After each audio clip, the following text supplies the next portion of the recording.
Big pass Tamil season 9 என்னங்க அது promo கேவலமாக இருக்குது. ஆனால் விஜய் சேதுபதி முடிவு பண்ணிட்டாருங்க, வச்சு செய்யணும் திவாகரை.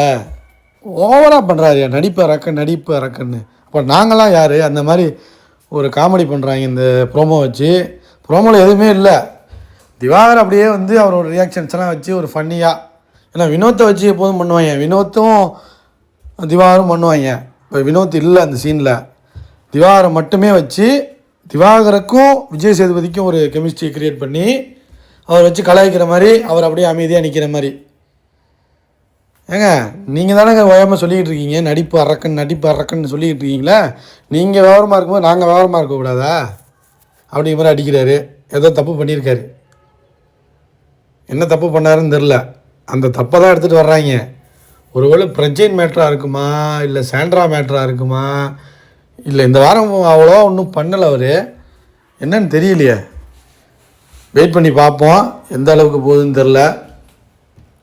ஆனால் அடிக்கணும்னு முடிவு பண்ணிட்டாங்க, திவாரை கலாய்ச்சி தள்ளணும்னு முடிவு பண்ணிட்டாங்க. இது ஒரு காமெடி ப்ரோமோ மாதிரி போடுறாங்க. அப்புறம் அப்படியே கையை அப்படி வச்சுட்டே நின்றுக்கிட்டு இருக்காரு. அவர் செஞ்ச தப்புக்கு அவரே மௌன அஞ்சலி செலுத்துகிற மாதிரி நின்றுக்கிட்டு, பேசியாதாச்சும் பேசவே மாட்டேன் நீ. போன வாரம்லாம் அதுக்கும் போன வாரம்லாம் நல்லா பேசுனேன், இந்த வாரம் பேசவே இல்லையா?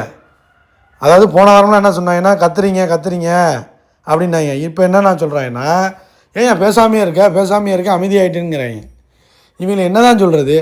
அடுத்த வாரம் பாரு, ஒன்றும் இல்லை, ஒரு சிக்னல் மட்டும் கொடுங்க, விளையாடுங்க, எப்போதும் போல் விளையாடுங்கன்னு சொல்லிட்டீங்கன்னா முடிஞ்சு போச்சு, சோழி முடிஞ்சு. எவனும் விளையாட முடியாது. பிரஜைன்னு சாண்ட்ராவெலாம் அடித்து பிச்சு வீசிடுவார். ஸோ இவங்களே ஆட வேண்டாங்கிறாங்க, அப்புறம் ஆட சொல்கிறாங்க. என்னங்க ஒரு தடவை இவங்களை வந்து விளையாட சொல்கிறதே எங்களுக்கு ஒரு வேலையாக போச்சு அப்படிங்கிறாரு. இதெல்லாம் என்னடா, இதெல்லாம் அநியாயமாக இருக்குடா. அவர் பாட்டு செவனேன்னு விளையாண்டுட்டு இருந்தார். அவரை பிடிச்சி போட்டு அடின்னு அடித்து விளையாடாதீங்கன்னு சொல்லி, பார்வையும் திவாரையும் கத்தாதீங்கன்னு சொல்லி ஒரு லூசு கூட்டத்தை உள்ளே அனுப்பி விட்டு அவங்க கத்திக்கிட்டு கிடக்குறாங்க. அவங்க கத்துன்னு கத்துறாங்க. புரியுதா உங்களுக்கு? என்னதான் நினைக்க தெரியலைங்க எனக்கு. அதுங்க சொல்கிறாங்க பாருங்க, உங்களை ஒருத்தரையும் டாஸ்க் விளையாட வைக்கிறதே எங்களுக்கு ஒரு பெரிய வேலையாக இருக்கான். யார்? இவர் ஷூட்டிங் போயிடுறாரு.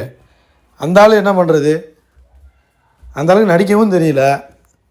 ஏதோ அவரே பண்ணிக்கிட்டு இருக்காரு, காமெடி பண்ணிக்கிற பேரில் பண்ணிக்கிட்டு இருக்காரு. அவர் ஹீரோ வேற சொல்லிக்கிட்டு இருக்காரு. அது பிடிக்கல போல் விஜய் சேதுபதிக்கு. என்ன அவன் ஹீரோ ஆகிறேன், ஹீரோ மெட்டீரியலாக வந்து நிற்க போகிறேன்னு வேறு சொல்லிக்கிட்டு இருக்கானே. யாரா நீ அப்படிங்கிற மாதிரி விஜய் சேதுபதி ஒரு பக்கம் கலாச்சி விட்றாரு. பட் ஆனால் எவ்வளோ கேவலமாச்சு பாருங்கள்.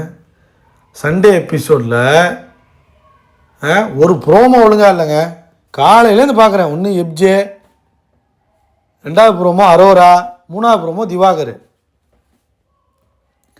திவாகர் கண்டென்ட்டோட ப்ரோமா இருந்தாலும் பார்க்குற மாதிரி இருக்கும். ஏதோ காமெடிங்கிற பேரில் இது காமெடியாங்க. இந்த ப்ரோமோ காமெடி மியூசிக் போடுறாங்க பார்த்தீங்களா? ஓ மாமா டவுசர் கலண்டுச்சு அப்படின்னு ஒரு பாட்டெல்லாம் போட்டுட்ருக்காங்க பாருங்க. இந்த ஆள் பாட்டு தான், சூதகமும் பாட்டை போட்டு விட்ருக்காங்க. அதாவது என்னென்னா, விஜய் சேதுபதிக்கும் திவாகருக்கும் ஒரு கெமிஸ்ட்ரியை க்ரியேட் பண்ணுறாங்க, காமெடி கெமிஸ்ட்ரி. அவர் கலாய்க்க, இவர் அமைதியாக நிற்க. ரொம்ப நன்றின்னு கடைசியில் கும்பிடு போட்டார். ரொம்ப நன்றி, உட்காருமா அப்படிங்கிற மாதிரி கும்பிடு போடுறாரு. ஏண்டா சாண்ட்ராவோட விஷயத்தை, சாண்ட்ராவோட சீக்ரெட் டாஸ்க்கை ரிவீல் பண்ணுங்கடான்னா இவங்க ஒரு ப்ரோமோன்னு இதை செஞ்சு போட்டுக்கிட்டு இருக்காங்க. கேவலமாக இருக்குங்க. லைக் பண்ணுங்கள், கமெண்ட் பண்ணுங்கள், ஷேர் பண்ணுங்கள்.